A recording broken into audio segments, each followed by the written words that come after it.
Hey everyone, welcome to GSF civil services classes. मेरा नाम अंजलि है।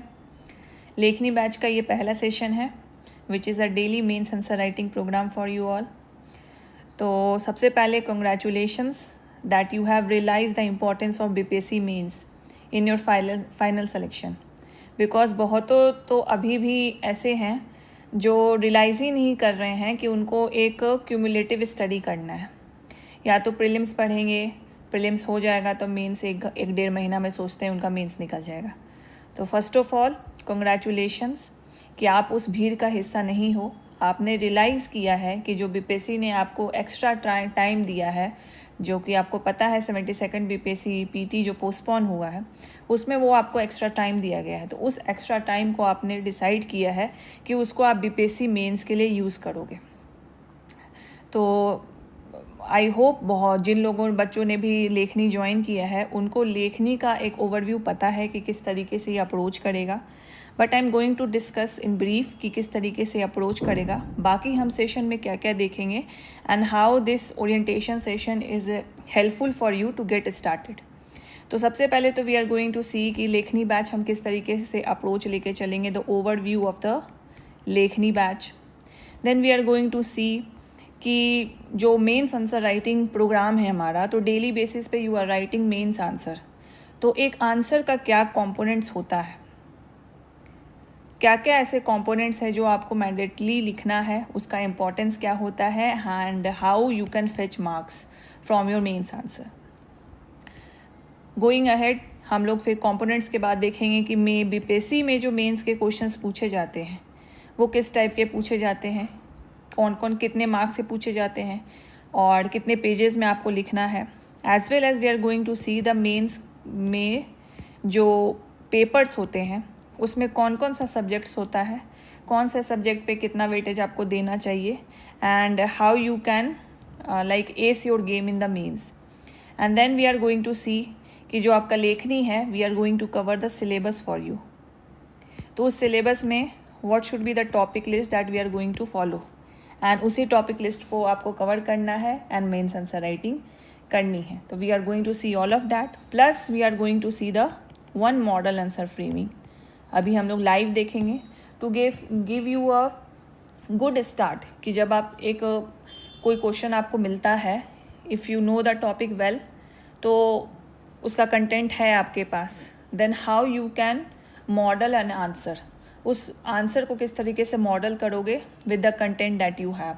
Even if you don't know the content, बस थोड़ा बहुत भी पता है, तो there might be a chances and they are like मतलब श्योरिटी ऐसी रहती है कि बीपीएससी के मेंस एग्ज़ाम में एक दो क्वेश्चन ऐसा होता है विच यू डोंट हैव रेड और वो बहुत ही आउट ऑफ बॉक्स होता है। तो वैसे क्वेश्चंस को ना छोड़ना, मतलब उसको छोड़ना नहीं है, उसको भी किस तरीके से we can take a generalise approach to write that answer, तो उसके बारे में भी हम लोग देखेंगे। So this is the sub headings that we are going to cover in this session.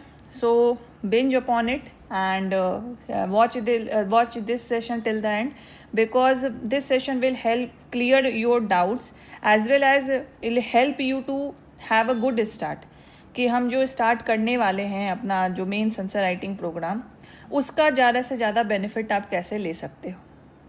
ठीक है, क्लियर है? तो लेट्स स्टार्ट। ऑलराइट, एंड जैसे कि आप लोग ज्वाइन हो गए होंगे एंड ऑब्वियसली आपका जो ये प्रोग्राम है we are taking it on the app. तो ऐप पे आपको एक फोरम सेक्शन मिलेगा, वहाँ से आपको जो भी डाउट है, इवन छोटी से छोटी डाउट है, तो आप वहाँ पे हमसे पूछ सकते हो and with in 24 hours you will get a reply from me. ठीक है, तो आप वहाँ से जो भी आपको डाउट है वो पूछिए, because in GSF we always have two way communication, not like we are supplying and उधर से जो आपका डाउट्स आ रहा है उसका हम लोग रिड्रेसल नहीं करेंगे। This is not the thing in the GSF. So we are binded by the ethics कि हाँ, जो अगर आपको डाउट्स है, आपने पूछा है, तो you have to allow us 24 hours जिसमें हम आपको उसका डाउट का रिजोल्यूशन करेंगे, उसको सॉल्व करेंगे एंड जो भी आपको डाउट है उसका रिप्लाई आपको मिल जाएगा। ठीक है, चलिए तो स्टार्ट करते हैं। So before moving ahead into the BPSC mains daily answer writing programme that is Lekhni, एक अनाउंसमेंट है आप लोगों के लिए कि 31 जुलाई को जीएसएफ के द्वारा 17वीं बीपीएससी में जो भी बच्चे चयनित हुए हैं पदाधिकारी के रूप में, उनका फेलिसिटेशन प्रोग्राम है, उनका अभिनंदन प्रोग्राम है, गौरव अभिनंदन प्रोग्राम रखा गया है। तो आप लोग भी जीएस हब परिवार के हिस्सा हैं, तो आप ज़रूर से ज़रूर आइए 31 जुलाई को। दिनकर गोलंबर महाराणा प्रताप भवन है एंड ये प्रोग्राम आपका 1 बजे से स्टार्ट होगा, ठीक है। So this is not only for the 70th BPSC toppers, वो उनका सम्मान तो हम लोग करेंगे ही, उनको सम्मानित करेंगे ही कि उनकी मेहनत रंग लाई और आज वो पदाधिकारी के रूप में खड़े हैं। उनके साथ साथ जो भी इंटरव्यू में अपीयर हुए हैं, हमने उनको भी बुलाया है, सो डैट जितना आप एक सक्सेसफुल इंसान से नहीं सीख सकते, उतना आप एक ऐसे इंसान से सीख सकते हो जिन्होंने पूरी अपनी जान लगा दी, फिर भी कुछ कारणवश से उनका रिजल्ट नहीं हो पाया। तो जो फेलियर होता है ना, जो फेलियर एक्सपीरियंस होता है, उनकी गलतियों से आप ज़्यादा कुछ सीख सकते हो। तो we have invited both of them and it will be a interactive session. It is not like कि हम उनको सम्मानित करेंगे, this will be the interactive session and this is specifically भी organize for you, all of you, कि जो भी aspirants है, जो बीपीएससी सीएससी के लिए तैयारी कर रहे हैं, उसका एस्पिरेशन रखते हैं, तो आप आइए और आप सामने खुद 70th बीपीएससी टॉपर से एज वेल एज जो क्वालिफाई नहीं कर पाए हैं उनसे आप अपना डाउट्स पूछिए, कोई कन्फ्यूज़न है वो पूछिए, या उनके जो अभी आपने देखा है 17वीं बीपीएससी के इंटरव्यू में you have seen the variation, marks में वेरिएशन, तो जिससे रैंक्स में भी ऊपर नीचे हुआ है, तो you can ask their experiences कि इंटरव्यू में उनका एक्सपीरियंस कैसा रहा, and as well as you can ask about the mains as well as the prelims strategy and all, छोटी से छोटी जो डाउट रहेगी आपके। So it will be the interactive session for you and we have arrange few of the things for you as well. We are providing the booklets in which we are going to provide the topic list, the syllabus, which is a one handy notebook जो आपको हमेशा साथ में रखना चाहिए, and different arrangements is arrange for all of you. So do come on the 31st of July and it is at the Maharana Pratap Bhawan, Dinkar गोलंबर, 1 बजे से ये प्रोग्राम स्टार्ट हो जाएगा। चलिए हम लोग मूव ऑन करते हैं, कमिंग बैक टू द लेखनी बैच। तो आई होप बहुत मतलब जो भी मेजॉरिटी स्टूडेंट हैं उनको लेखनी का ओवरव्यू है, but I am going to give this again. तो सबसे पहले कि डेली बेसिस पे डेली आपके 2 मेंस क्वेश्चंस दिए जाएंगे, जिसका आपको आंसर राइटिंग करके सबमिट करना होगा। टाइमिंग विल बी डिस्क्लोज सून, तो इसीलिए ऐप इंस्टॉल कर लीजिए, ऐप पे वॉच करते रहिए, नोटिफिकेशन ऑन रखिए, नोटिफिकेशन के through we are going to inform you, ठीक है। तो आपको ऐप पे सबमिट करना है, we will provide the source कि कहाँ पे आपको सबमिट करना है, ठीक है। Second, in this daily mains answer writing programme we are going to cover the syllabus of the mains for you. हम हिस्ट्री से स्टार्ट करेंगे, then we move to polity, फिर जियो एंड इको से करेंगे, फिर करेंट अफेयर्स में जो IR वाला सेक्शन होता है उसको भी करेंगे, ठीक है। तो we are going to cover the mains syllabus for you, ठीक है। तो जैसे जैसे एक दिन में 2 टॉपिक आपको करना है, उसी तरीके से सोच लीजिए कि पर डे आप 2 टॉपिक कर रहे हैं और उसका आंसर राइटिंग कर रहे हैं, तो इस तरीके से आपका टॉपिक भी कंप्लीट हो रहा है, साथ साथ आपने उसका इम्प्लीमेंटेशन भी कर दिया आंसर राइटिंग करके। थर्ड, इसका जो इवैल्यूएशन होगा आपने जो आंसर राइटिंग करके सबमिशन दिया है, within 24 hours it will B evaluated with detail feedback, not like others coaching और जो अभी जहाँ भी आपने टेस्ट सीरीज दिया होगा कि नाइस लिख दिया, वेरी गुड लिख दिया, यू कैन इम्प्रूव लिख दिया, कीप इट अप लिख दिया, ये सब नहीं। Because I have face this, मतलब 38 मार्क्स का क्वेश्चन है, उसमें आप मुझे 18 मार्क्स दे रहे हो और बस लिख रहे हो गुड वेल अटेम्प्ट, तो इससे मुझे क्या फ़ायदा होगा? मैं कैसे समझ पाऊँगी कि क्या मुझे इम्प्रूवमेंट करना है, इस 18 मार्क्स को 22 मार्क्स 23 मार्क्स कैसे लेके जाना है? तो we are not going to do the generic evaluation, we will provide you the detail feedback कि इंट्रो में क्या डाल सकते थे, बॉडी को किस तरीके से फ्रेम कर सकते थे, कोई अननेसेसरी चीज़ लिखी है तो उसको भी पॉइंट आउट करेंगे, ये लिखने की ज़रूरत नहीं है, how you can structure the answer, ये चीज़ हम लोग करेंगे, ठीक है। सो फोर्थ वुड बी कि ये दोनों मोड में अवेलेबल है, online mode as well as offline mode. तो ऑनलाइन मोड में वी आर प्रोवाइडिंग कि आपको एक दिन पहले 1 day before the topic notes will be provided to you. 2 topic का नोट्स आपको मिल जाएगा। नेक्स्ट डे उन्हीं 2 टॉपिक से 2 टॉपिक का नोट्स मिला, उन्हीं 2 टॉपिक से आपको मेंस का क्वेश्चन मिलेगा। मेंस का क्वेश्चन मिलेगा, यू हैव द टाइम, आपको एक पूरा दिन दिया जाएगा so that you can right an answer. आपको एक टाइम स्लॉट दिया जाएगा, उस टाइम स्लॉट में 1-1.5 घंटे का टाइम स्लॉट दिया जाएगा आपको।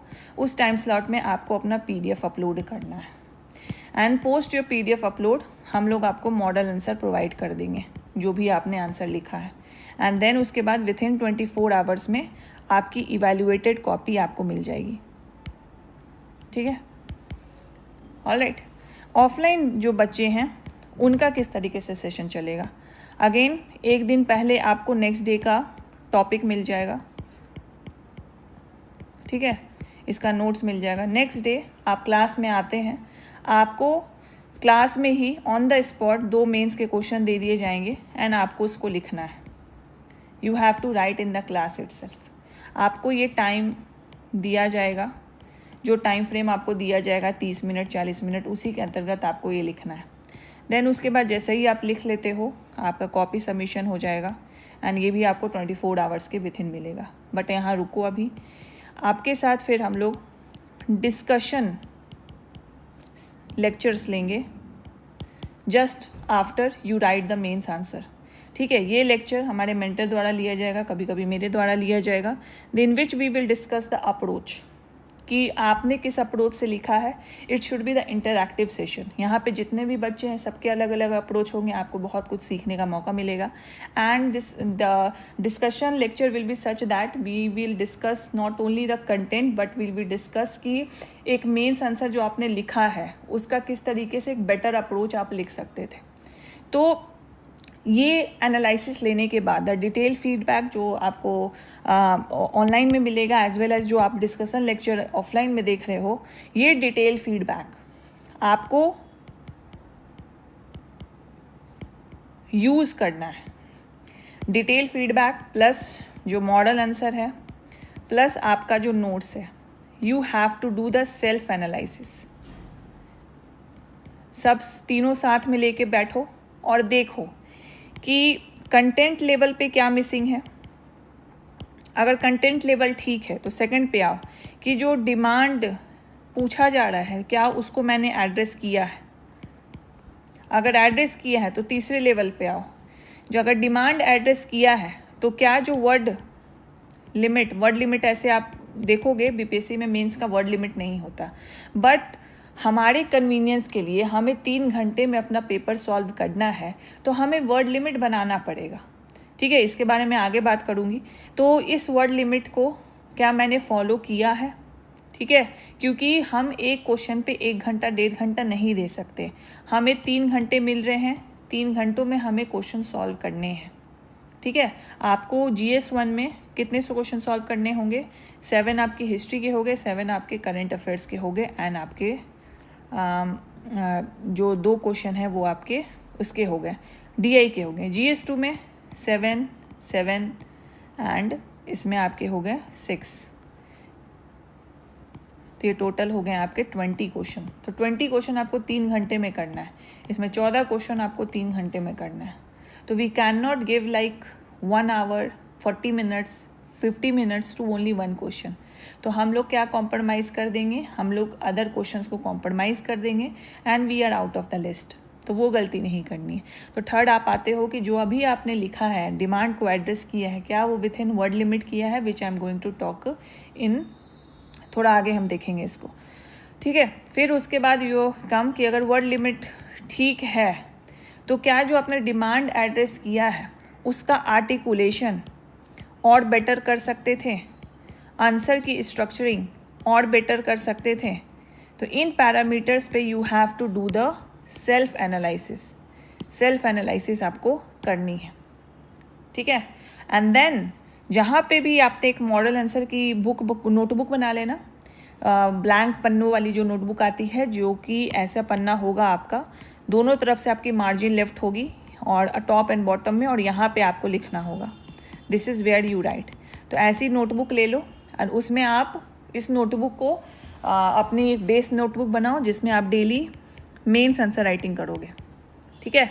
तो जैसे ही आपने एक क्वेश्चन लिखा, leave a blank page, leave a blank page, और जो आप पीडीएफ अपलोड करोगे, जो आप पीडीएफ अपलोड करोगे, सबमिशन करोगे, उसमें भी एक ब्लैंक पेज छोड़ देना, सो दैट हमारे पास वो जगह रहे आपको डिटेल फीडबैक देने की, ठीक है। या तो सुबह, या तो स्टार्टिंग में छोड़ दो, या तो लास्ट में छोड़ दो, ठीक है। तो एक ब्लैंक पेज छोड़ देना जो पीडीएफ आप दोगे। और खुद में भी जो आपने नोटबुक बनाई है, तो जैसे ही आपने एक आंसर लिखा, उसके बाद का एक ब्लैंक पेज छोड़ दो। तो इस ब्लैंक पेज का सिग्निफिकेंस क्या रहेगा? जो आप सेल्फ एनालिसिस करोगे, वहाँ पे जाके लिखो कि कंटेंट लेवल पे if you get some new content, model answer में आपको कुछ नया कोट मिल जाए, कोई रिपोर्ट मिल जाए, वहाँ मेंशन कर दो। Also list down your mistakes, कि आपने मिस्टेक्स क्या क्या किए हैं, सो दैट जब ये मिस्टेक्स पढ़ोगे before your next answer writing, तो आप ये मिस्टेक्स को रिपीट नहीं करोगे। ये आपके मिस्टेक्स ना फ्रेश रहेंगे आपके दिमाग में, तो आप इसको हेजिटेट कर दोगे मिस्टेक करने, और वो आपको याद रहेंगे, अरे ये मैं गलती दोबारा नहीं कर सकता। तो ये एक्सरसाइज आपको सेल्फ एनालिसिस करना है, और ये बहुत ज़्यादा इंपॉर्टेंट होता है in order to improve every day. सोचोगे आज लिख के छोड़ दिया, फिर कल वैसे ही लिख देंगे, तो फिर वो इम्प्रूवमेंट नहीं दिखेगा आपको, ठीक है। So this is the overview of the लेखनी and how this gonna help you. खुद ही सोचो। We are completing the topic which constitutes the syllabus and we are also doing the mains answer writing. यही तो factor होता है mains को clear करने का, मेंस एग्ज़ाम को क्लियर करने का यही तो फैक्टर है, इसके अलावा क्या है ना। और वही चीज़ हम कर रहे हैं। तो लेट मी टेल यू कि, और खुद ही सोचो कि अगर ये चीज़ जो आपको एक्सटेंशन मिला है, जैसा कि 72nd बीपीएससी का जो पीटी है वो पोस्टपोन हो गया, हमारे पास कोई टाइमलाइन नहीं है, बट मैंने एक टाइमलाइन डिस्कस की थी वीडियो में कि सितंबर के मिड या लास्ट तक आप इसको रख सकते हो। You have 1 month in your hand, 1.5 months ही ले लो। डेली बेसिस पे you are going to write 2 questions. तो मान लो कि सितंबर में एग्ज़ाम आपका हो ही जाता है, मिड सितंबर में आपका एग्ज़ाम हो जाता है, 1.5 महीने में आप कितने क्वेश्चंस लिख लोगे?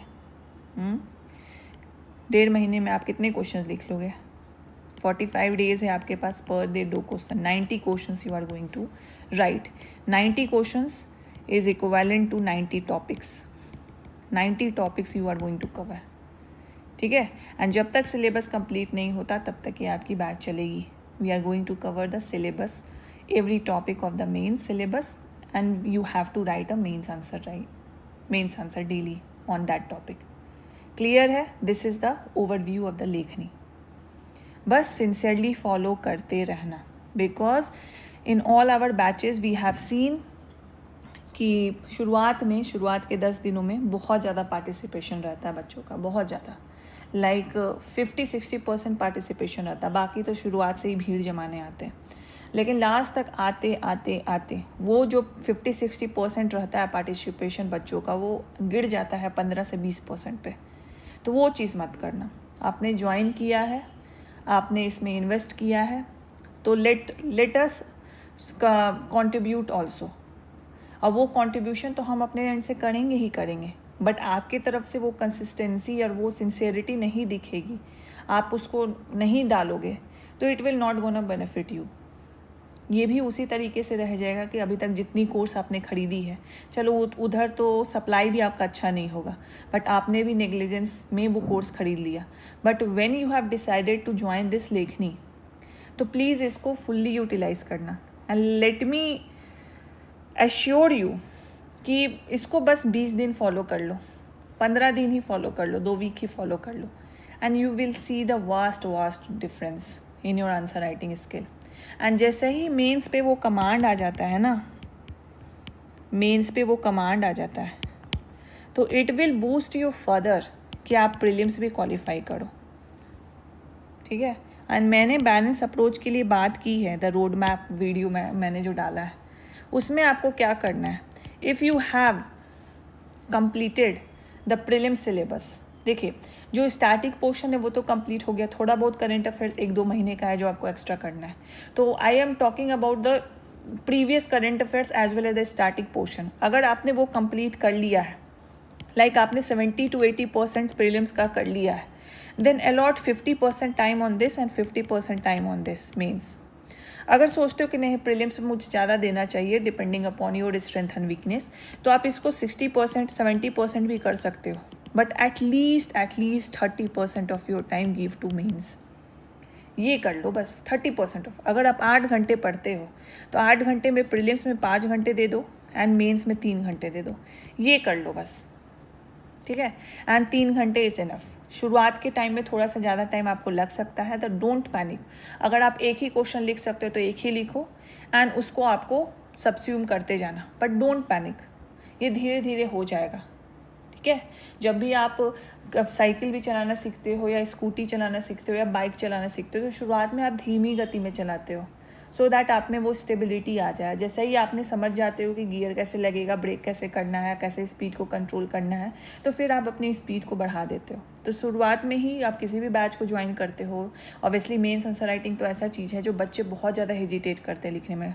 हर एस्पिरेंट हेजिटेट करता है, कोई ऐसा नहीं है जो बोलेगा कि मेंस आंसर राइटिंग में हेजिटेशन नहीं होती लिखने में। वो लेजीनेस आई रहती है, वो जो गैप रहता है ना हमारा 11th 12th ग्रेजुएशन के बाद नहीं लिखने का, वो कहीं ना कहीं हम पे ओवर पावर करने लगता है और हम लिखना ही नहीं चाहते। तो हेजिटेशन तोड़ने में टाइम, बाउंडेशन में तो आप तोड़ दोगे, लेकिन वो पेस पकड़ने में थोड़ा टाइम लग सकता है, 3-4 दिन का टाइम लग सकता है। बस पैनिक मत होना और छोड़ मत देना, इसको कंटिन्यू करना, ठीक है। चलिए, तो this is the overview of the लेखनी batch that we are going to follow. Coming to कि लेखनी बैच है basically mains answer writing, mains answer writing का प्रोग्राम है ये। तो मेंस के बारे में थोड़ा सा बात कर लेते हैं, थोड़ा सा, कि बीपीएससी, आप बीपीएससी सीएससी एग्ज़ाम के लिए तैयारी कर रहे हो, सिविल सर्विसेज एग्जामिनेशन के लिए तैयारी कर रहे हो, तो इसमें जो सेकंड स्टेज होता है, मतलब आप प्रीलिम्स जब क्वालिफाई कर जाते हो, कट ऑफ क्लियर कर जाते हो, तो अब आप मेंस में बैठते हो। तो मेंस में ये आपका आंसर राइटिंग पेपर होता है, मतलब सब्जेक्टिव पेपर होता है। एक क्वेश्चन आपको दिया है, उसका आंसर आपको लिखना है। दिस इज़ नॉट टिक वाला, ऑब्जेक्टिव वाला नहीं होता। तो मेंस में आपके 3 पेपर होते हैं, GS1, GS2 एंड एसे। ये यूपीएससी में GS3 होता है, सॉरी अबाउट दिस, एसे, ठीक है। तो GS1 300 marks, GS2 300 marks, essay 300 marks and plus interview का जो मार्क्स होता है, इन चारों को मिला के आपका फाइनल मार्क्स बनता है।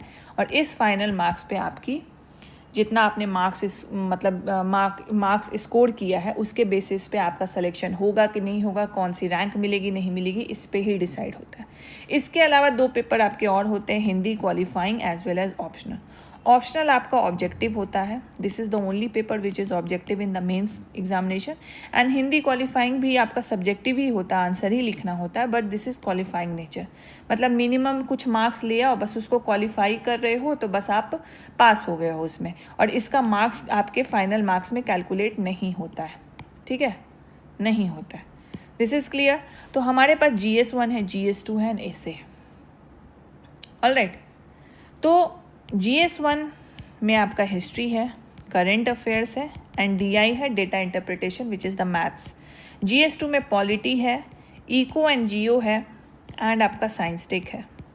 एंड एसे में आपका स्टैटिक एसे है, मतलब कन्वेंशनल टॉपिक्स जो हैं। फिलोसफिकल एसे है, कोई फिलोसफिकल स्टेटमेंट दे दिया है, कोई कोटेशन दे दिया है, उस पर लिखना है। और एक जो सेक्शन 3 है ये फिक्स है। सेक्शन 3 जो आपका है वो है बिहारी मुहावरे वाले ऐसे पूछे जाते हैं, बिहारी ईडियम्स पे ऐसे पूछे जाते हैं। तो ये डिवीज़न है हर एक GS पेपर का, ऑलराइट। अब इसमें बोलोगे कि on which section we have to focus more, alright. तो अगर आप पैटर्न देखोगे कि मार्क्स अभी तक जो भी सेलेक्ट हुए हैं फ्रॉम द टाइम जब मैंने भी दिया था 68 67 दिया था, तो आपको एक चीज़ देखने को मिलेगी कि जो GS2 है ना वो दोनों पेपर से रिलेटिवली लो स्कोरिंग पेपर है, मतलब इसमें कम मार्क्स आता है relative to the GS1 as well as the SA। तो GS1 भी आपका स्कोरिंग है, GS2 भी आपका स्कोरिंग है। सो इन दैट सेंस मैं ये बोलना चाह रही हूँ क्या कि GS2 को आप इग्नोर करोगे? नो, इग्नोर नहीं करना है। But in order to get selected, in order to be in the final list, पहले तो सबसे बड़ी प्रायोरिटी आपकी ये होनी चाहिए, फर्स्ट प्रायोरिटी, कि मुझे PDF लिस्ट में अपना नाम चाहिए, फाइनल PDF लिस्ट में अपना नाम चाहिए।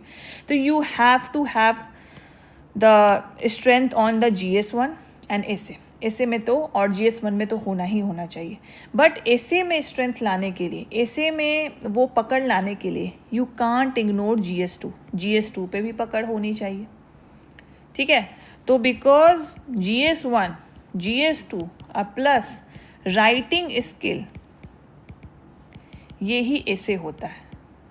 GS1 का कंटेंट थोड़ा सा जो करेंट अफेयर्स और थोड़ा सा हिस्ट्री का पार्ट हो गया, एंड GS2 का कंटेंट जो जियो इको वाला पार्ट हो गया, साइंस टेक का पार्ट हो गया, इवन सम पॉलिटिकल एक्सपेक्ट, ये दोनों के कंटेंट मिला के प्लस योर राइटिंग स्किल, उसी से ऐसे बनता है हमारा, ठीक है।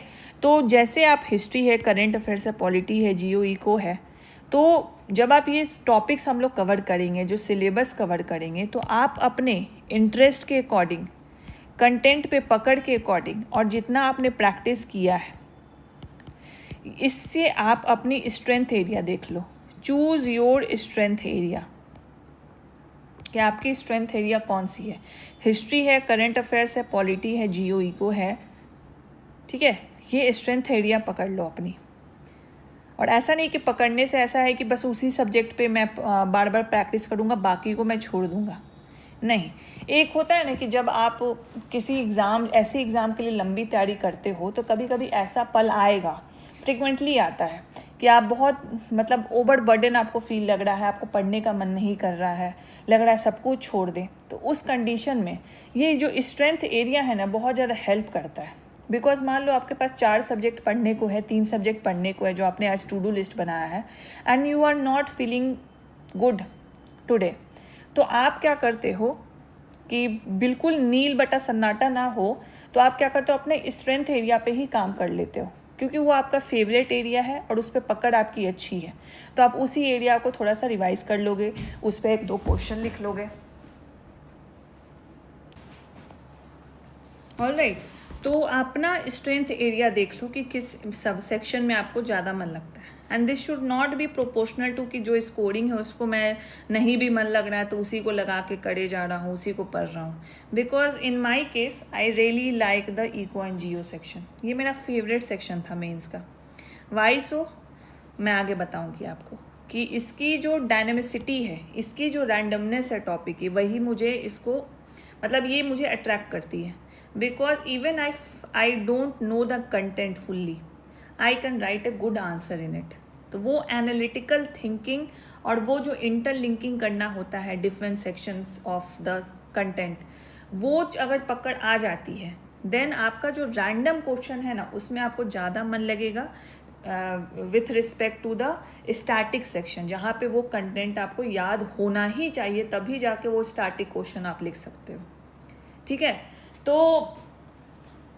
Focus on your interest, obviously अगर इंटरेस्ट ज़्यादा रहेगा तो कंटेंट उसका ज़्यादा पढ़ोगे ना, ऑब्वियसली आप प्रैक्टिस भी ज़्यादा करोगे, ठीक है। दिस इज़ क्लियर कि मेंस का क्या पैटर्न है, एंड मेंस के जो सेक्शंस हैं, GS पेपर 1 है, GS पेपर 2 है, ऐसे है, तो उसमें क्या क्या सेक्शंस है, एंड ऐसे भी क्यों हमें मतलब ऐसे को भी करने के लिए हमें पहले GS1 और GS2 को भी कवर करना होगा, because we have understood this formula कि GS1 plus GS2 plus writing skill is equal to essay, ठीक है।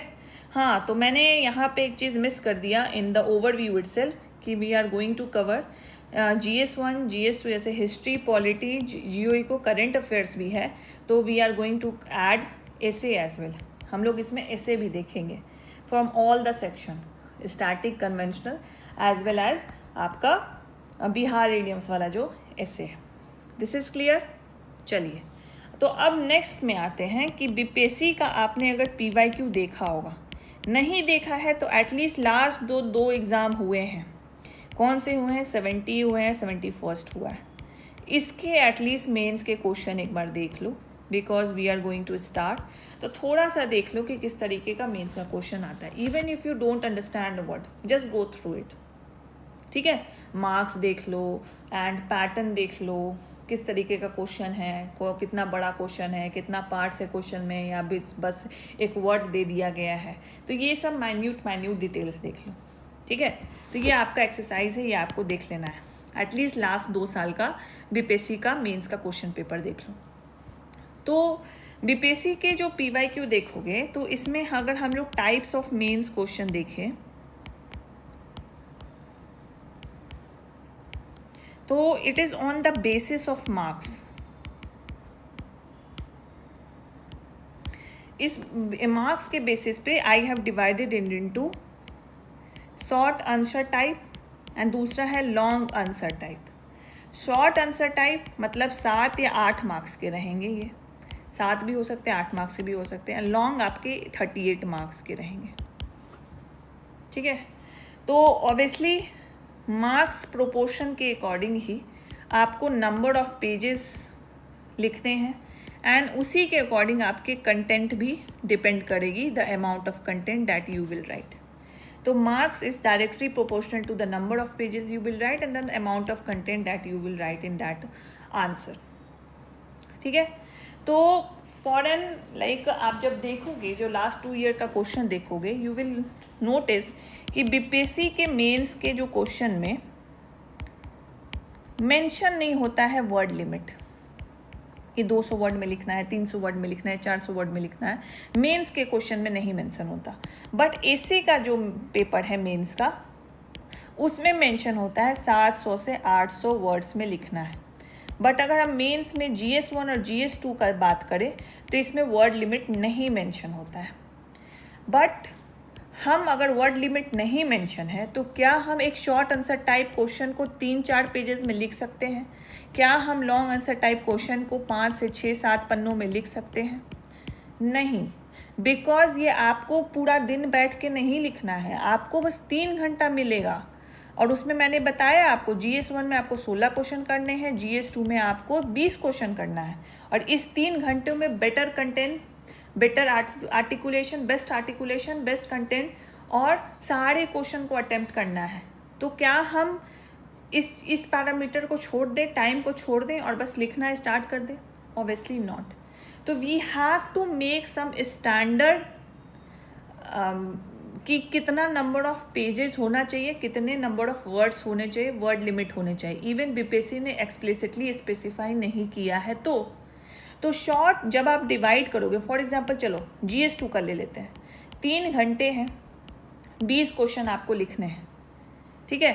तो इस 20 क्वेश्चन को आपको लिखना है। तो इसको मैंने जो आपको बताया ना कि जैसे पॉलिटी है, इसमें 5 आपके शॉर्ट हैं, 2 आपके लॉन्ग हैं एंड सारे जैसे जो 5 शॉर्ट है, 5 शॉर्ट्स को मिला के आपके 38 मार्क्स ही बनते हैं एंड ये जो 2 लॉन्ग है ये भी 38 मार्क्स के ही होते हैं। उसी तरह GO एंड इको का जो पोर्शन है, इसमें भी 5 शॉर्ट है, ये भी आपके 38 कंबाइन मिला के बनते हैं। 2 लॉन्ग है तो ये भी 38 रहेंगे आपके। उसी तरह साइंस टेक है तो ये इसमें थोड़ा सा वेरिएशन है, 5 जो शॉर्ट है इस 5 को मिला के 36 मार्क्स रहेगा एंड 1 लॉन्ग रहता है, उसको 36 मार्क्स रहता है, ज़्यादा अंतर नहीं है, ठीक है। तो ये 5 शॉर्ट्स को मिलाकर अगर हम मतलब इसको डिवाइड, इसके डिवीज़न को ना लेके चलें और सिर्फ इसको 38 मार्क्स वाले क्वेश्चन के हिसाब से लेके चलें तो कितने क्वेश्चन हो गए? 3 हो गए, 3 हो गए, 2 हो गए, 8 क्वेश्चन हो गए।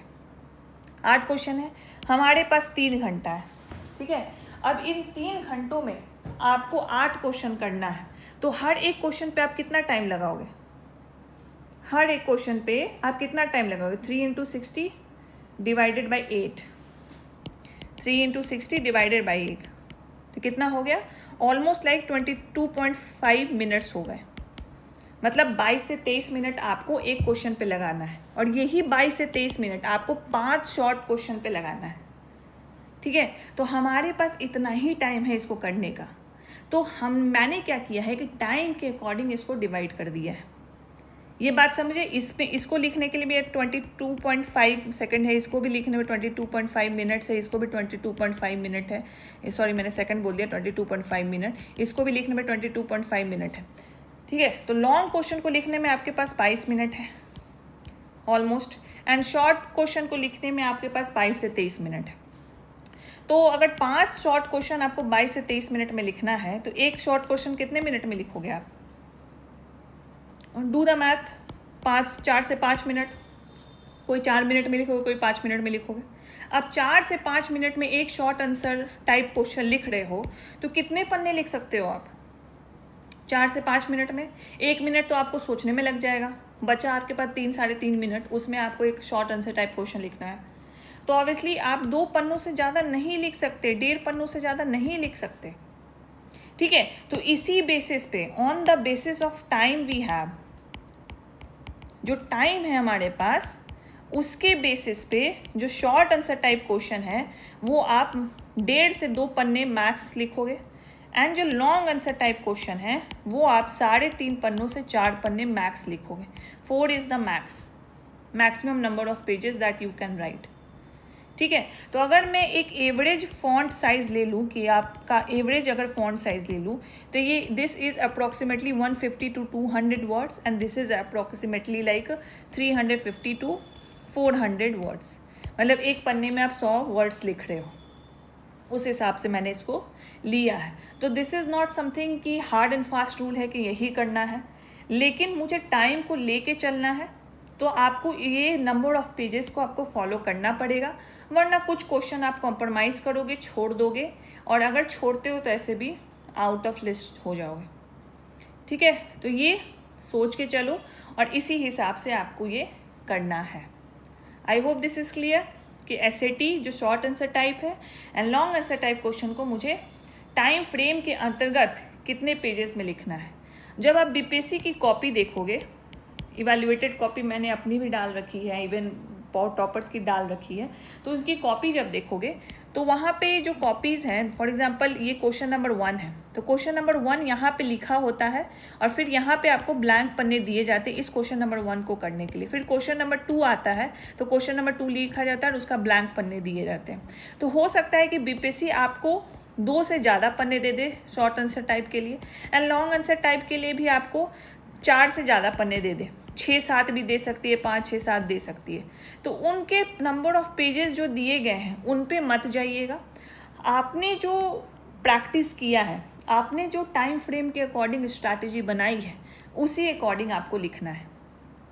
ठीक है, एंड मैं इतना डिटेल में आपको इसलिए बता रही हूँ क्योंकि आपको डे 1 से जो हमारा लेखनी स्टार्ट होने वाला है, डे 1 से इसको प्रैक्टिस करना है।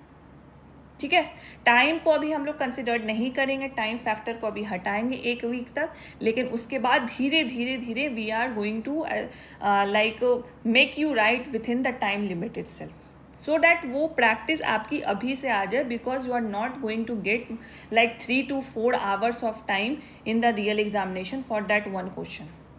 आपको 3 घंटे में 20 क्वेश्चन लिखने हैं, 3 घंटे में 16 क्वेश्चन लिखने हैं आपको, तो उसके लिए we have to practice before, not on the D day. This is clear? All right, आगे बढ़ते हैं। तो हमने ओवरऑल देख लिया कि मेंस का पैटर्न क्या होता है, मेंस के क्वेश्चन कैसे होते हैं, मेंस के क्वेश्चन में टाइप्स क्या है, एंड उसको हम लोग को किस तरीके से टाइम फ्रेम के अंदर लेके चलना है। ठीक है, अब हम आते हैं थोड़ा कंटेंट लेवल पे और मॉडल आंसर लेवल पे, कि अगर एक मेंस आंसर आप लिख रहे हो तो उसके क्या क्या कंपोनेंट्स होने चाहिए उस मेंस के आंसर में। ठीक है, ऑलराइट, तो चलिए आप ही बताओ, जब भी आप कोई आंसर लिखते हो तो आप स्टार्ट कैसे करते हो? तो कंपोनेंट्स में सबसे पहला जो स्टार्टिंग पार्ट होता है उसको हम लोग बोलते हैं इंट्रोडक्शन। मतलब you are making the reader the familiar with the content that you are writing. You are giving a gist, you are giving the hint of intro, कि जो हम जिस टॉपिक पे हम लोग आज एक आंसर पढ़ने वाले हैं उसका इंट्रो आप दे रहे हो, कि हम लोग उस उस आंसर में आगे क्या पढ़ने वाले हैं, ठीक है, और हम क्या एक्सपेक्ट कर सकते हैं कि क्या आपने उस आंसर में लिखा है. So first is the introduction. Obviously जो सेकेंड जो मेन पार्ट होता है एक मेंस आंसर राइटिंग का, वो होता है बॉडी. जो मेंस क्वेश्चन में जो एसेंस पूछा गया है, जो जो निचोड़ आपसे पूछा गया है, जो मेजर पॉइंट आपसे पूछा गया, वो आपको बॉडी पार्ट में लिखना है. थर्ड आता है आपका कंक्लूजन, कि कंक्लूड करना है आपको कि finally you are going to put an end to your answer. तो उसको क्या करना है, आपने अगर स्टार्ट किया है किसी चीज़ को, आपने स्टार्ट किया है तो उसको अंतिम छोर तक तो लेके जाओगे. तो इंट्रो किया आपने तो उसको कंक्लूड भी करना है. So this is the main components of a mains answer writing. अब इसी में इंट्रो अलग अलग टाइप के हो सकते हैं, बॉडी अलग अलग टाइप की हो सकती है, कंक्लूजन अलग अलग टाइप की हो सकती है.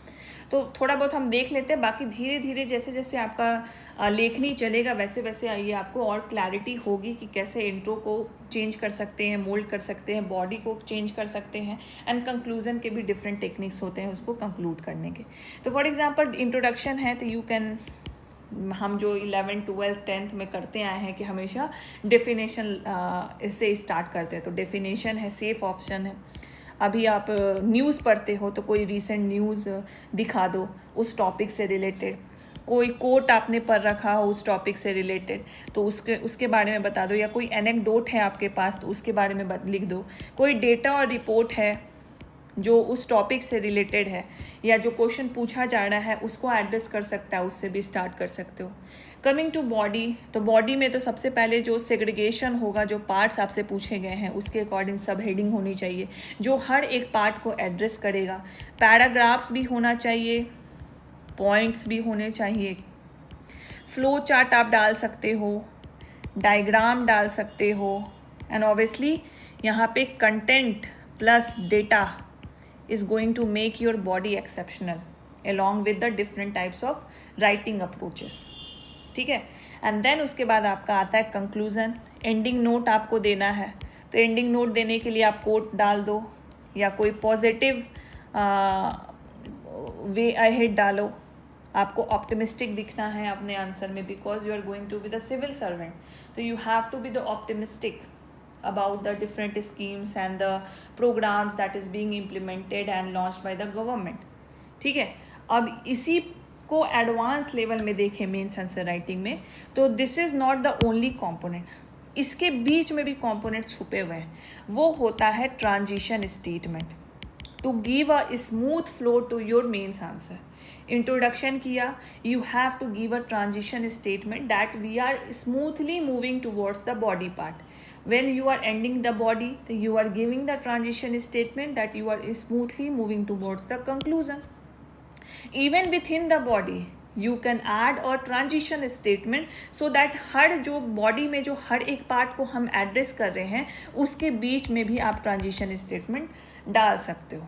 So ये आपका धीरे धीरे build-up होगा when you start writing and self-analyzing कि आपने लिखा क्या है with your notes, model answer and the feedback that you will receive on your evaluated copy.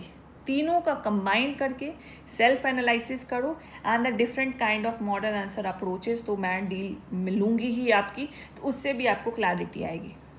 ठीक है, so this is the component that you have to be abide by, कि ये components मुझे अपने मेंस आंसर राइटिंग में लिखना ही लिखना है, और be it short answer type, B it long answer type. ये कंपोनेंट सेम रहेगा दोनों में, क्योंकि मैंने बहुत कॉपीज़ देखी हैं कि शॉर्ट आंसर टाइप में कंक्लूजन उड़ा देते हैं, इंट्रो उड़ा देते हैं. ये गलती नहीं करनी है. Short answer type and long answer type में the only thing that is getting compromise is the content. Content level पे कॉम्प्रोमाइज़ करो. जो मेजर कंपोनेंट है ट्रांजिशन स्टेटमेंट पे कॉम्प्रोमाइज़ करो, लेकिन जो मेजर आपका कंपोनेंट है इंट्रोडक्शन, बॉडी एंड कंक्लूजन, इसको स्किप नहीं करना है, इसको इग्नोर नहीं करना है. Be it in the short answer type और be it in the long answer type. ठीक है, क्लियर है? ऑलराइट, चलिए, तो हमने मेंस के आंसर के कंपोनेंट्स भी समझ लिए हैं, एंड आई होप आप इसको साथ साथ जॉट डाउन भी कर रहे हो. ठीक है, because when we are going to start तो आपको ये बहुत ज़्यादा हेल्प करेगा when you write your first answer कि ये चीज़ कंपोनेंट्स को तो मुझे छोड़ना नहीं है। एक और आप लोगों में कन्फ्यूज़न रहती है, जो बच्चे भी हमारे कोर्सेज ज्वाइन करते हैं, कि हमें सोर्स क्या फॉलो करना है वो भी बता दिया जाए। तो चलिए हम बता ही देते हैं आपको। GS1 है, GS2 है, ऐसे है। अभी हमने बात की मेंस के पैटर्न की, तो हिस्ट्री है, इसमें करेंट अफेयर्स है, एंड DI है, इसमें पॉलिटी है, जियो एंड इको है, एंड साइंस टेक है, एंड इसमें आपका सेक्शन 1 है, सेक्शन 2 है, एंड सेक्शन 3 है। तो अगर हम बात करें कि हिस्ट्री में आपको क्या फॉलो करना है, तो obviously you have to follow spectrum, but spectrum में सारे टॉपिक नहीं दे रखे हैं जो BPSC के सिलेबस का पार्ट है। For example western education, for example women participation, अलग अलग जगह चंक दिया हुआ है which is very difficult for student to compile. For example the modern art, Pala art, Patna Qalam, Madhubani painting, ये सब नहीं दिया हुआ है। तो obviously we are going to have the GS hub notes, और नोट्स आपने देख रखा है and you have seen the feedbacks of the 70th BPSC aspirant selected ones, कि क्या कैसा नोट्स हम लोग प्रोवाइड करते हैं, किस टाइप का क्वालिटी नोट्स प्रोवाइड करते हैं। You don't have to rely on the source. But spectrum मैं इसलिए बोलती हूँ because in the some topic of the history वाले जो पार्ट हम लोग करेंगे, you need to have the basic knowledge, conceptual understanding होनी चाहिए which you can get from reading spectrum. ठीक है, coming to the current affairs, कहीं पे भी कुछ नहीं, GS सबका जो नोट्स है उसी को फॉलो करना है, because current affairs in means is selective. It is not like prelims कि कोई भी बुक उठाओ, मैगजीन उठाओ, उससे कवर कर लो। This will be selective. You have to cover the topics of the national importance, you have to cover the IR में India का कंट्री के साथ रिलेशन, जो समिट्स हो रहा है, जो ऑर्गेनाइजेशन है, उसके बारे में करना है। तो this is very selective, rely on GS सब नोट्स ओनली। ठीक है, DI के लिए कहीं नहीं कुछ करना है, PYQ करो। पॉलिटी के लिए Laxmikanth, but Laxmikanth is specifically for the prelims. But Laxmikanth आपको वो जो प्रीलिम्स वाले जो फैक्ट्स है ना, उसको मेंस में डालने के लिए बहुत हेल्प करेगा। तो लक्ष्मीकांत करिएगा, प्लस इसके साथ GS हब के नोट्स, बिकॉज लक्ष्मीकांत में मेंस वाला कंटेंट आपको नहीं मिलेगा, प्रीलिम्स वाला फैक्ट्स है जो आप मेंस में यूज़ करेंगे। जियो एंड इको के लिए कोई सोर्स नहीं है। बहुत लोग पूछते हैं कौन सा सोर्स मैंने फॉलो किया, मैंने इंटरनेट फॉलो किया था, and I don't want you to waste your time on the internet because we are providing one of the best notes in the market. GS hub के नोट्स फॉलो करो, science tech में GS hub के notes follow करोगे। Section 1, section 2 and section 3, obviously GS1 and GS2 combine जब कर लोगे तो इसी का कंटेंट आपको ऐसे में हेल्प करेगा। So we are going to provide the notes. ये होता है हमारा सेक्शन 1। मतलब इसमें तो स्टैटिक फिलोसफिकल दोनों पूछ देती है, BPSC कभी फिलोसफिकल नहीं भी पूछती है, बट हमने एक इसको कवर करने के लिए हमने एक सेग्रीगेशन बना लिया कि सेक्शन 1 स्टैटिक है, तो सेक्शन 2 फिलोसफिकल है, एंड सेक्शन 3 तो बिहार रीडियम्स है। तो we are going to provide कुछ ऐसे जो टॉपिक्स हैं जिस पे आपका कंटेंट रेडी होना ही होना चाहिए, क्योंकि जो भी को टॉपिक आए मुझे ऐसे लिखने के लिए, वो कंटेंट का मैं उसमें यूज़ कर पाऊँ। ठीक है, तो इसके लिए we are going to provide the notes.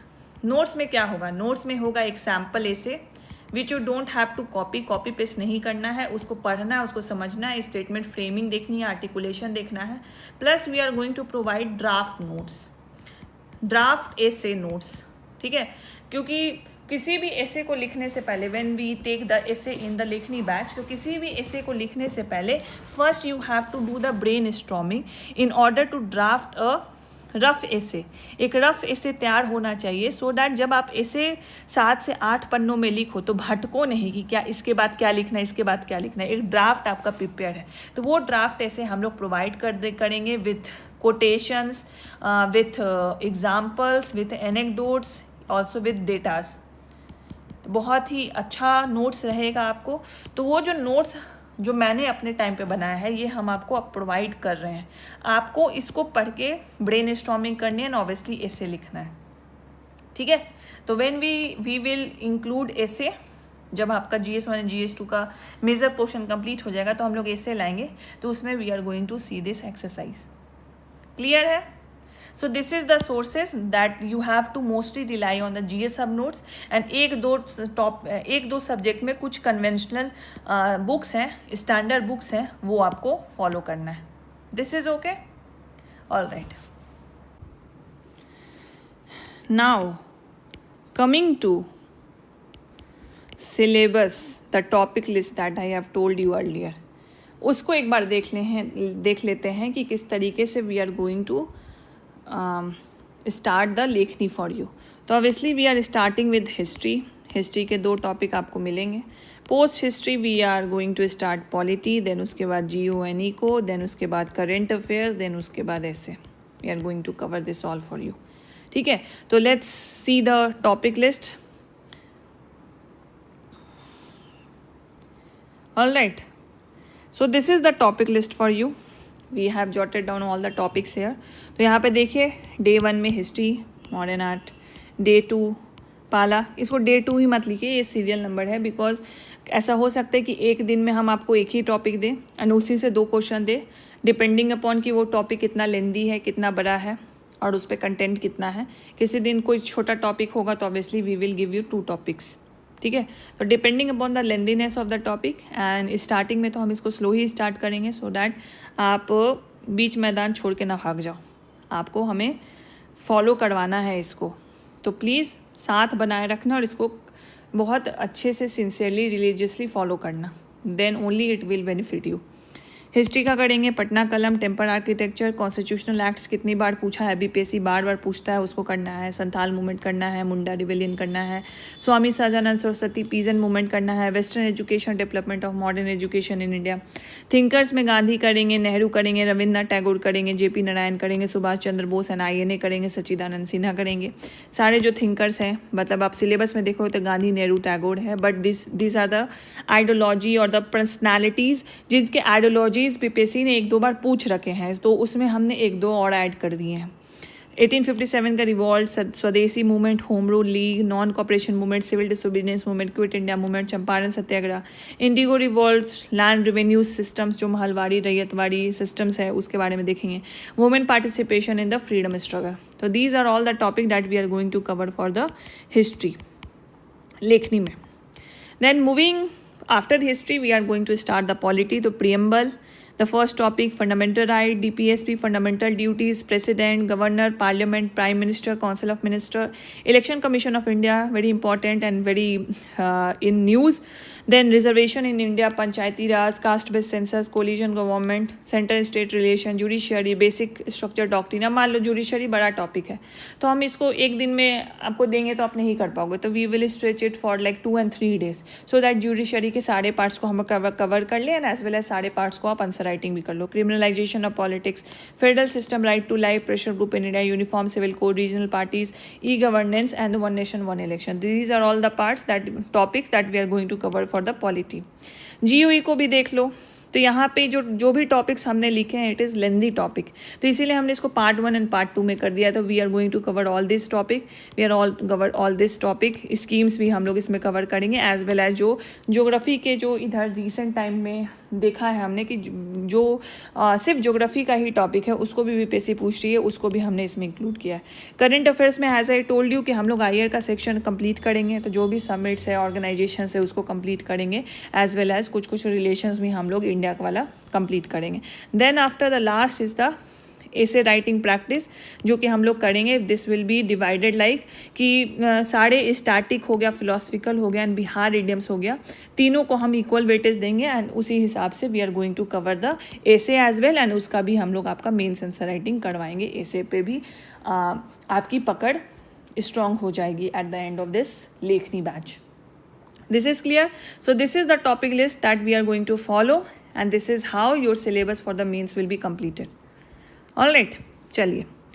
Coming to the last session that जो मॉडल आंसर आपको प्रोवाइड किया जाएगा, मैं आपको एक रेफरेंस देती हूँ एंड उस पर थोड़ा सा डिस्कशन कर लेते हैं बिकॉज लेक्चर काफ़ी लंबा हो गया है, बट थोड़ा सा उस पर डिस्कशन कर लेते हैं कि अगर एक क्वेश्चन आपको मिलता है, आई नो अभी आपके पास वो कंटेंट नहीं होगा, तो अगर मैं उसको डेप्थ में बताऊँगी it will not going to benefit you, but थोड़ा सा हम लोग समझ लेते हैं कि ये सोच के कि हमारे पास चलिए कंटेंट है और मैंने कुछ ऐसा ही क्वेश्चन भी सेलेक्ट किया है, तो हमारे पास वो कंटेंट है, उसको हमको किस तरीके से फ्रेम करके लिखना है।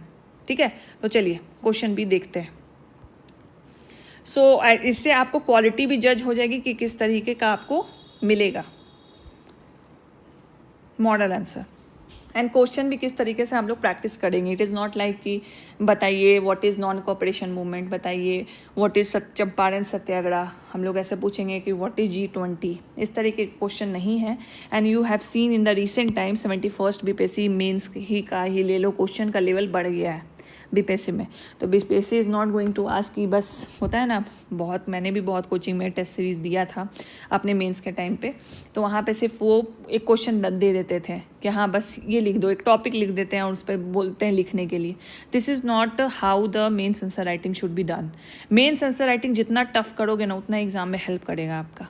ठीक है, because you will get the art of articulation, you will get the art of analytical thinking, you will get the art of कि जो कंटेंट है आपके पास, वो कंटेंट तो आपने पूरा डायमेंशन वाइज ही पढ़ा है, तो उस डायमेंशंस में भी जो क्वेश्चन का डिमांड है उसके अकॉर्डिंग तोड़ मरोड़ के किस तरीके से लिखना है वो आपको पहले ही प्रिपेयर कर लेना है। And this will we ensure for you कि ऐसा आप करोगे।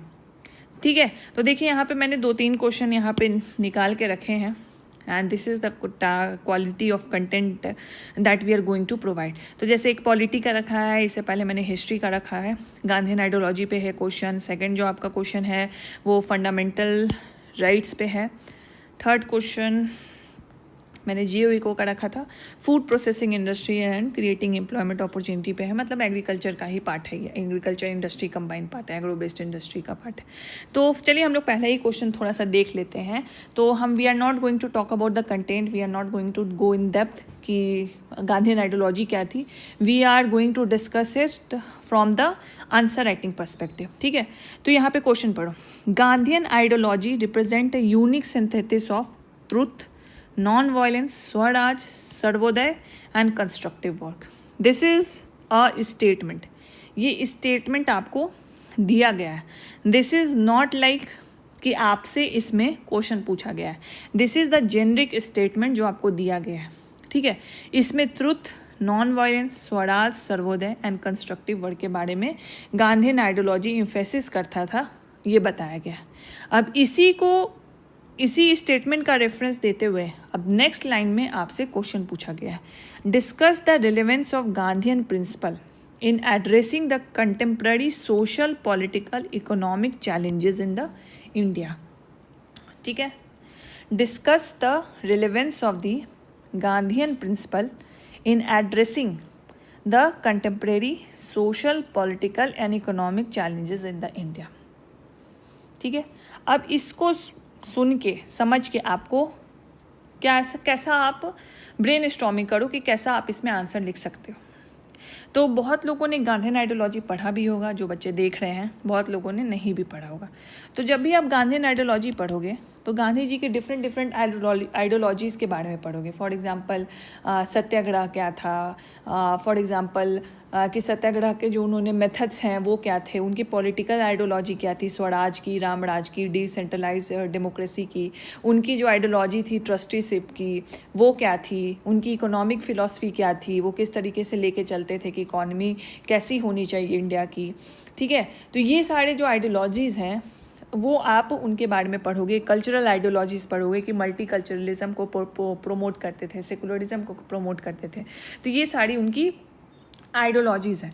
तो ये आप अलग अलग जो भी पार्ट्स है उसको पढ़ोगे। बट यहाँ पे अलग अलग नहीं पूछा जा रहा, यहाँ पे पूछा जा रहा है कि गांधीयन प्रिंसिपल जो आपने पढ़ा है, 5-6 जो गांधीयन प्रिंसिपल्स आपने पढ़े हैं, तो आज के दौर में इंडिया में जो सोशल, पॉलिटिकल, इकोनॉमिक चैलेंजेस हैं उसको सॉल्व करने के लिए गांधी प्रिंसिपल का रेलेवेंस क्या है, सिग्निफिकेंस क्या है, ये क्वेश्चन है। अब इसका इंट्रो कैसे लिख सकते हो, या तो जो गांधीयन प्रिंसिपल है, आपने सत्याग्रह के बारे में पढ़ा, आपने यहाँ पे लिखा हुआ है truth, non violence, Swaraj, Sarvodaya and constructive work, इसमें से जो गांधी जी की कुछ कोटेशन है उससे इंट्रो स्टार्ट कर सकते हो, या जो चैलेंजेस है अभी इंडिया में 1-2 चैलेंजेस को जिक्र करते हुए उसके बारे में लिख सकते हो।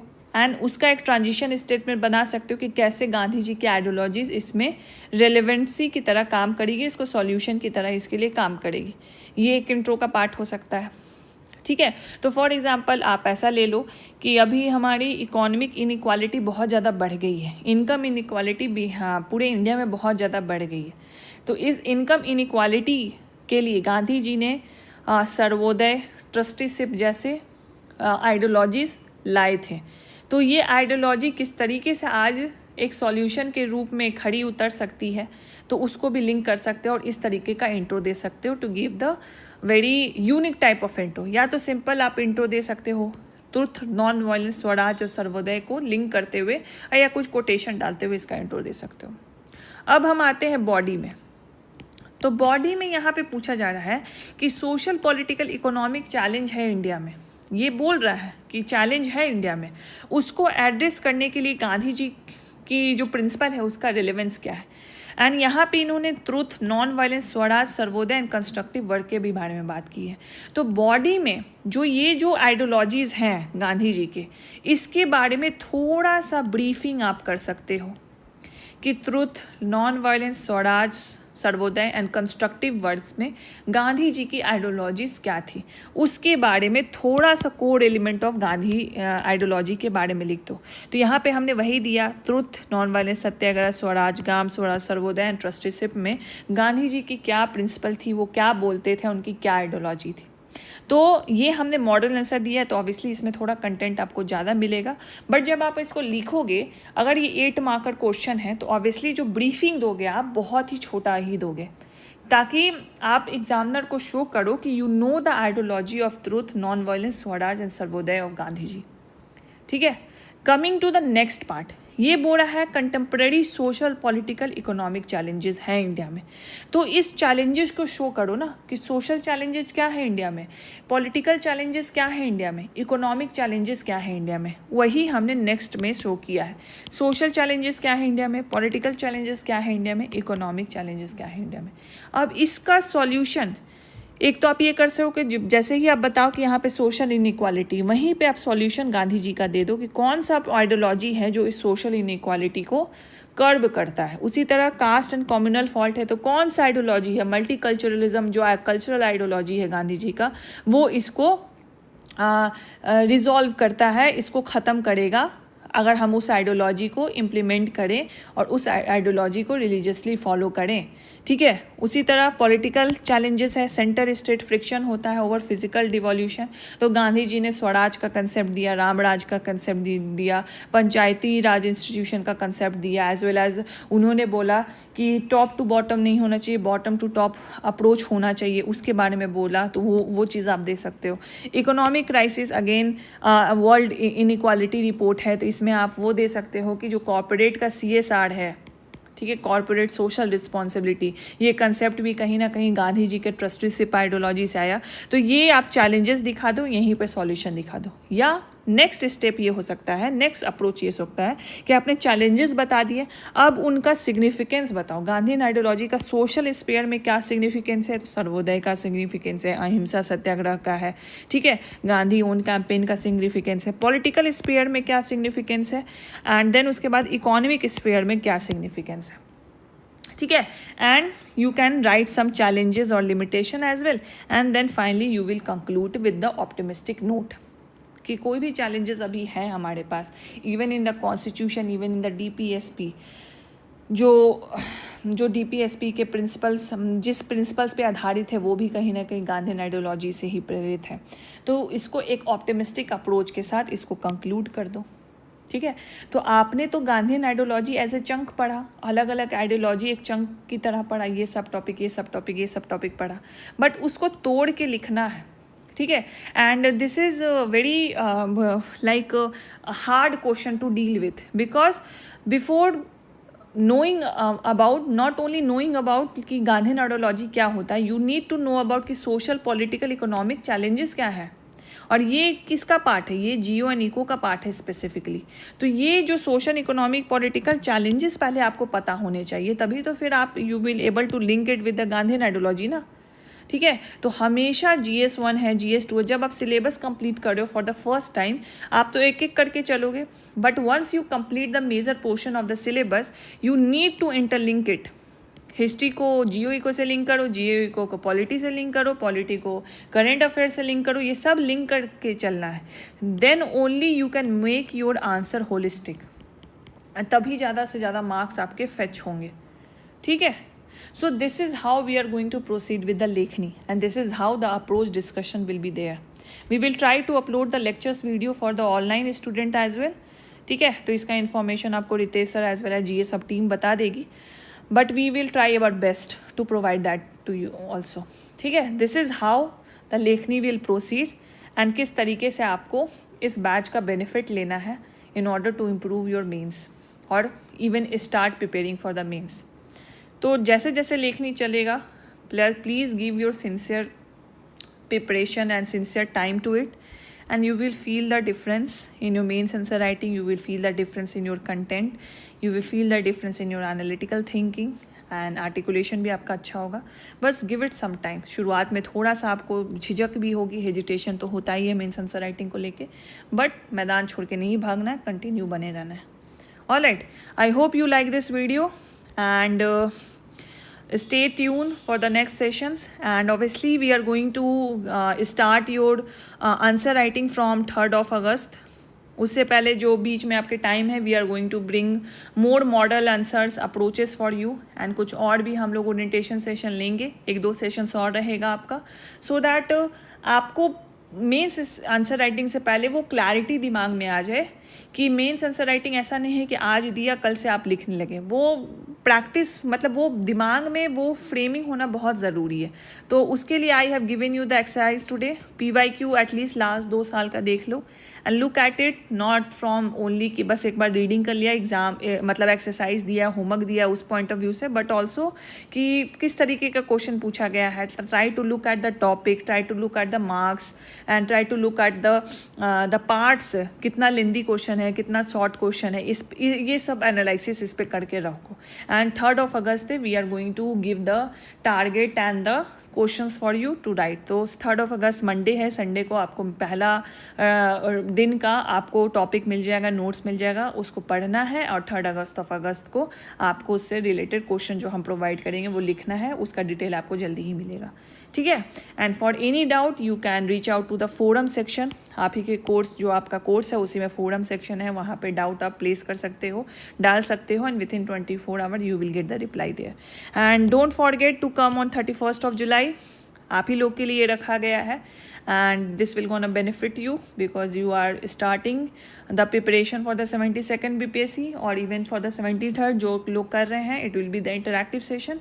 तो come with your confusion, come with your doubts and ask, and हिजक मतलब वो डर नहीं रहना चाहिए, वो हेजिटेशन नहीं रहना चाहिए कि इतने लोगों के बीच में मैं कैसे बोलूँगा। जब आप पदाधिकारी बन जाओगे तो आपको लोगों को एड्रेस करना पड़ेगा। ठीक है। आपके सामने 100 लोग बैठे रहेंगे, कभी कभी आपको जो मीटिंग्स होंगी उसमें जो वरीय पदाधिकारी हैं उनके साथ आपको अपनी प्रेजेंटेशन देनी होगी। तो ये बिल्ड अभी से करो, ये हैबिट बिल्ड बनाओ अभी से। तो कम on 31st of July for the 70th BPSC Toppers Felicitation, and come with your doubts, come with your confusion. It will be the interactive session and we have also something arranged for you. तो आइए 31st of July को, and you are being the part of the GS Hub family, so we all welcome you there. All right, तो चलिए we are winding up this session and I hope you like this video. Thank you so much for watching.